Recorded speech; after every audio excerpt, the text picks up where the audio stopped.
Transformer architecture is an important interview topic because it tests whether you understand both the concept and the practical engineering reason it matters. Start with the plain definition. A transformer is a neural network architecture built around attention. Older sequence models process tokens one after another. Transformers process many tokens in parallel, then use attention to decide which tokens should influence each other. The key idea is simple: every token builds a representation by looking at other tokens. This made training faster on GPUs and made large language models practical. In interviews, explain the main blocks: embeddings, positional information, attention, feed-forward layers, residual connections, and normalization. The trade-off is that full attention is expensive for long sequences because every token compares with every other token. A strong answer should not rush through this. The goal is to make the listener feel the problem first, then introduce the tool. For this topic, the headline is, "Why Attention Replaced Recurrence for Modern AI Models." Say that in your own words, then connect it to a realistic machine learning system. Ask what the model is trying to do, what can go wrong, and why this idea helps. That framing makes the answer sound grounded instead of memorized. Now slow down on the core idea. The main points are: processes tokens in parallel instead of strictly one by one, attention lets each token look at relevant tokens, blocks combine attention plus feed-forward layers, residual connections and normalization stabilize deep stacks, full attention costs roughly sequence length squared. Think of these as the 5 anchors of the explanation. Do not just list them.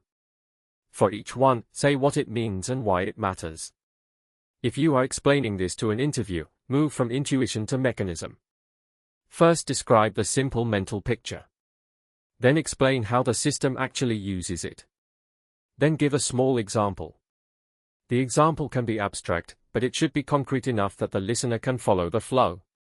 This is where many short answers fail. They name the concept but never show how it behaves inside a real model or pipeline. The mental model or formula for this topic is tokens embeddings plus position attention feed-forward logits. Treat the formula as a compression of the idea, not as the whole answer. Walk through each part slowly. Explain what the inputs are, what gets transformed, and what output we care about. Then connect the symbols back to intuition. If someone forgets the exact notation, they should still remember the flow. In an interview, this is powerful because it shows that you understand the math operationally. You are not just reciting an equation. You can describe what each term does, what changes when it is too large or too small, and how the formula affects model behavior. Next, explain the trade-offs. The practical trade-offs are: parallel training is fast, but attention can be expensive, great at global context, weaker without positional signals, scales well with data and compute, but needs lots of memory. Architecture is simple, performance comes from scale and training. This is the part that makes the answer sound senior. In machine learning, almost every technique buys one thing by spending another thing: speed versus accuracy, flexibility versus complexity, training performance versus generalization, or simplicity versus capacity. Say what the technique improves, then say what risk it introduces. Also mention when it might fail. A good answer includes the sentence, "I would verify this with validation data, production metrics, or a targeted experiment." That shows engineering judgment instead of theory alone. For the interview checklist, make sure you cover these points: name the blocks in order, explain why parallelism mattered, mention attention as token-to-token routing, call out quadratic context cost, give BERT, GPT, T5 as examples. A clean structure is definition, intuition, mechanism, trade-off, and example.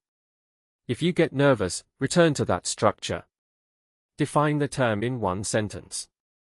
Give a mental picture. Name the important formula or pipeline step. Explain what can go wrong. Then say how you would measure or debug it. This pattern works especially well for AI topics because it balances concept knowledge with real implementation awareness. It also prevents vague answers like "it improves performance," because you always explain which performance and under what condition. The crisp summary is this: transformer architecture should be explained as a concept, a mechanism, and a trade-off. Start with why attention replaced recurrence for modern AI models. Then use the formula or flow, tokens embeddings plus position attention feed forward logits, to make it precise. Finally, connect it to practice, what you would measure, what you would tune, and what failure modes you would watch for. If you can do those 3 things, your answer will feel complete. You will sound like someone who can use the idea in a real system, not just recognize it in a textbook. That is the standard we want for these longer videos.